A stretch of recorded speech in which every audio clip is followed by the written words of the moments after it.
नमस्कार दोस्तों। आज की यह कहानी एक ऐसे शख्स की है जिसे 9/11 हमले के बाद अमेरिकी खुफिया एजेंसी CIA किसी भी हाल में पकड़ना चाहती थी।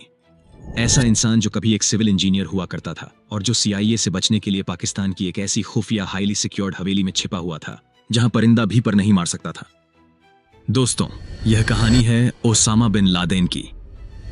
Where is Laden? The big question is where he is. Will CIA able to find him or not? 9/11 के बाद कई सालों तक लादेन का पता न लगा पाने के बाद CIA ने एक सीक्रेट मिशन पर काम करना शुरू किया और उन्होंने अल कुवैती नाम के एक आदमी का पीछा करना शुरू किया जो एक समय पर लादेन के लिए काम करता था। और एक दिन CIA अल कुवैती का पीछा करती हुई पाकिस्तान के एबटाबाद के एक अजीब से कंपाउंड में पहुंच जाती है। CIA को लगता है कि उस कंपाउंड में लादेन रहता है और आखिरकार एक दिन उस अनजान घर में CIA को लादेन के जैसा ही एक आदमी टहलता हुआ दिखता है। इसके बाद CIA एबटाबाद के एक पाकिस्तानी डॉक्टर शकील के साथ मिलकर लादेन की आइडेंटिटी कंफर्म करती है। CIA का पहले तो यह प्लान था कि लादेन के ऊपर ड्रोन से हमला कर दिया जाए, लेकिन किसी वजह से वे यह प्लान कैंसिल कर देते हैं और वे अपने कमांडोज को लादेन को पकड़ने के लिए एबटाबाद भेजने का फैसला लेते हैं।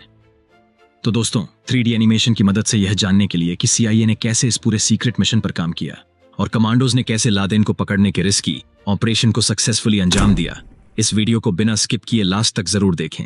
और हाँ, आगे बढ़ने से पहले चैनल को सब्सक्राइब जरूर कर लें।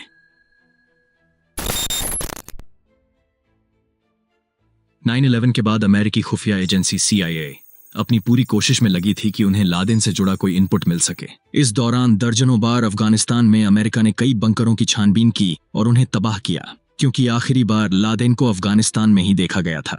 लेकिन लादेन तो दूर, उस तक पहुंचने का एक छोटा सा सबूत भी उन्हें नहीं मिल सका था। अफगानिस्तान में CIA कई फोन कॉल को ट्रेस करने के बाद भी लादेन का पता लगाने में कामयाब नहीं हो पा रही थी। इसकी एक वजह यह भी थी कि ईयर 1998 में एक फोन कॉल को ट्रेस कर अमेरिका ने लादेन पर हमला कर दिया था। उसके बाद लादेन इतना सतर्क हो गया था कि उसने फोन के साथ साथ इंटरनेट का इस्तेमाल करना भी बंद कर दिया था ताकि कोई उसे ट्रेस न कर सके। इससे लादेन तक पहुंचना CIA के लिए और भी ज्यादा मुश्किल हो गया था। जब CIA को कहीं से भी लादेन का कोई इनपुट नहीं मिला, तब CIA ऑफिसर्स ने ग्वांतानामो डिटेंशन सेंटर में अपनी इंक्वायरी शुरू की। ग्वांतानामो बे डिटेंशन सेंटर क्यूबा के साउथ ईस्ट में मौजूद था, जिसे 2002 में 9/11 हमले के बाद बनाया गया था और इसके ऊपर अमेरिकी डिफेंस डिपार्टमेंट का कंट्रोल था। इसी डिटेंशन सेंटर में CIA के ऑफिसर्स वहां बंद उन कैदियों से इनपुट निकलवाने की कोशिश में लग जाते हैं जो कभी न कभी अलकायदा के लिए काम कर चुके थे, क्योंकि यही कैदी CIA के लिए आखिरी उम्मीद की किरण थे। यहीं CIA की मेहनत रंग लाती है जब साल 2002 में उनको लादेन से जुड़ा एक इनपुट मिलता है। जब डिटेंशन सेंटर में अलकायदा का एक मेंबर मोहम्मद अल कहतानी CIA को अलकायदा के एक दूसरे मेंबर अबू अहमद अल कुवैती के बारे में बताता है, जो कभी अलकायदा के इनर सर्कल में काम करता था। लेकिन अल कहतानी सीधे तौर पर लादेन से जुड़ी कोई भी इंफॉर्मेशन CIA को नहीं देता।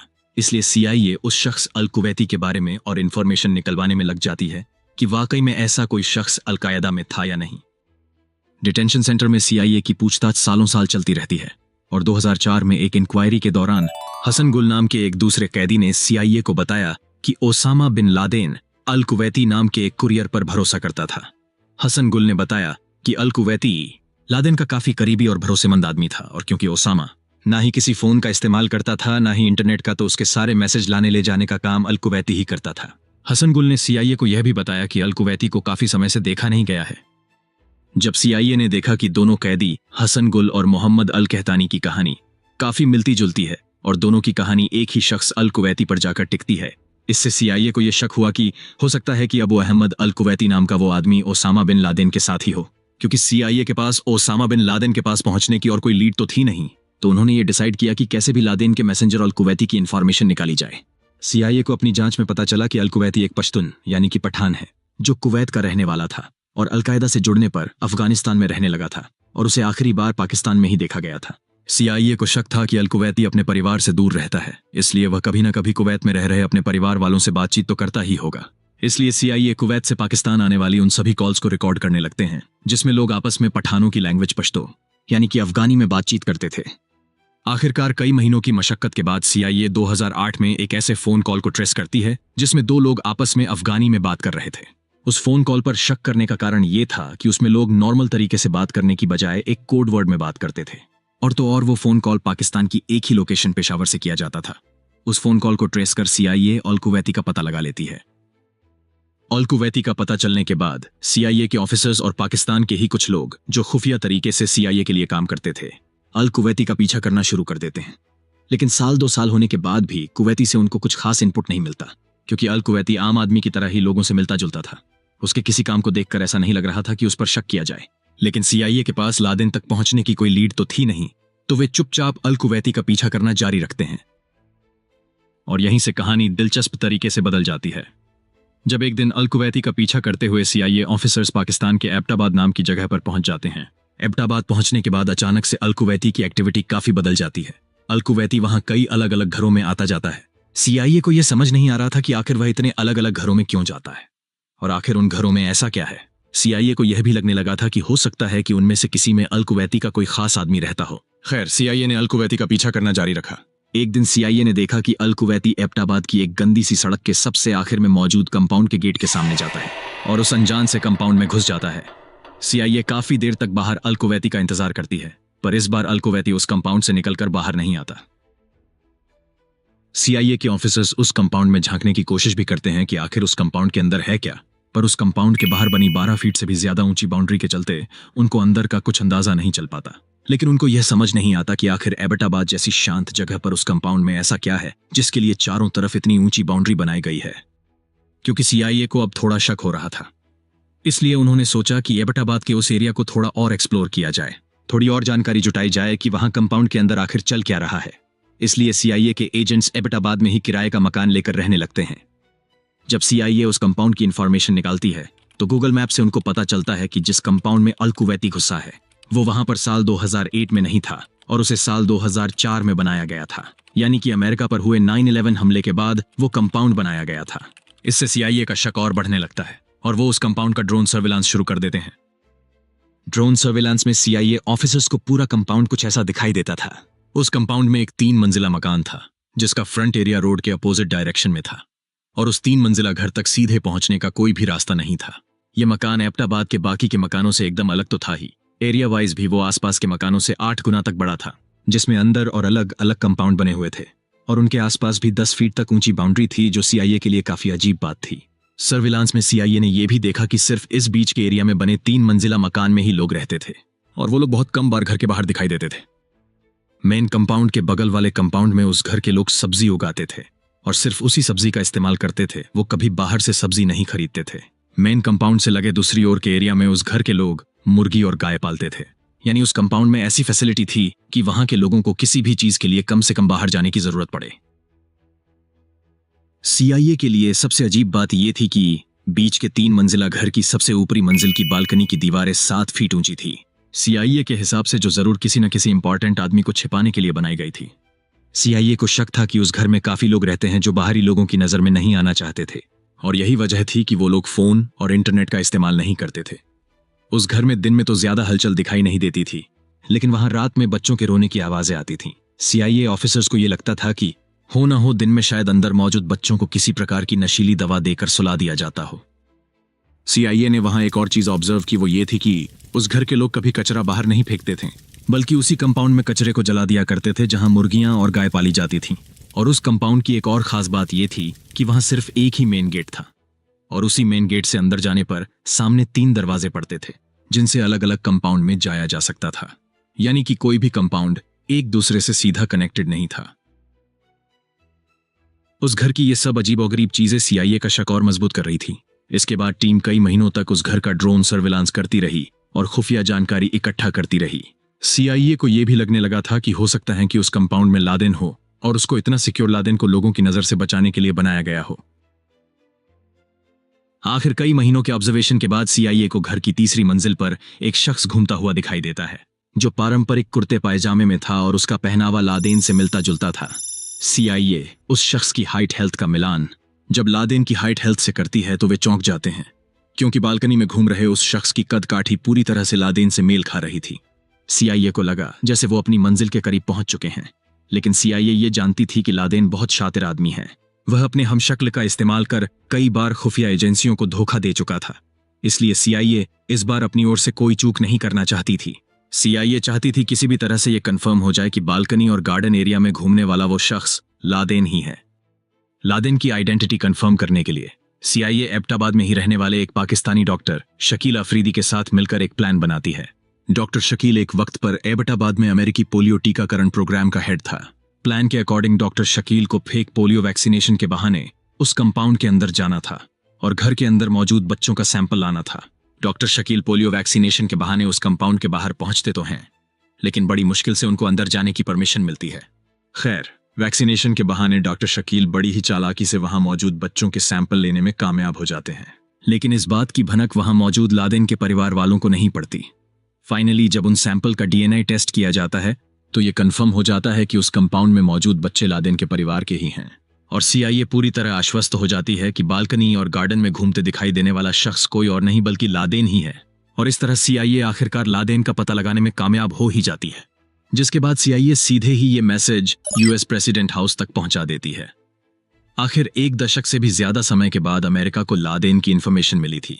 इस खबर के मिलते ही उस टाइम अमेरिका के प्रेसिडेंट बराक ओबामा तुरंत ही अपने सुरक्षा सलाहकार के साथ सीक्रेट मीटिंग बुलाते हैं। लादेन को पकड़ने की योजना में प्रेसिडेंट बराक ओबामा काफी सतर्कता बरतना चाहते थे, क्योंकि वो जानते थे कि लादेन को पकड़ने का उनका ये पहला और आखिरी मौका हो सकता है। इसलिए वे चाहते थे कि इस काम को जितना जल्द हो सके उतनी जल्द अंजाम दिया जाए। इसके बाद सीआईए फौरन अपने काम में लग जाती है और लादेन को पकड़ने के लिए 3 अलग अलग प्लान बनाती है। सीआईए का प्लान ए लादेन को ड्रोन हमले में मारना था, उस वक्त जब वह अपने गार्डन में बाहर टहलने के लिए निकले। लेकिन इस प्लान में दिक्कत यह थी कि इसमें थोड़ी सी भी चूक होने पर लादेन वहां से भागने में कामयाब हो सकता था, जो सीआईए की पूरी 10 साल की मेहनत को चौपट कर सकती थी। इसलिए सीआईए इस प्लान को कैंसिल कर देती है। सीआईए का प्लान भी यह था कि लेडेन के पूरे घर को डिस्ट्रॉय कर दिया जाए, पर इसमें दिक्कत यह थी कि इसके लिए काफी ज्यादा क्वांटिटी में एक्सप्लोजिव मटेरियल की जरूरत पड़ती, और दूसरा ये कि इससे लादेन असल में मारा गया या नहीं ये भी कंफर्म नहीं हो पाता। ये भी हो सकता था कि वो इस हमले में बच जाए और किसी बंकर या सीक्रेट रास्ते से उस कंपाउंड से भाग जाए, क्योंकि घर के अंदर का एग्जैक्ट स्ट्रक्चर और प्लान किसी को भी मालूम नहीं था।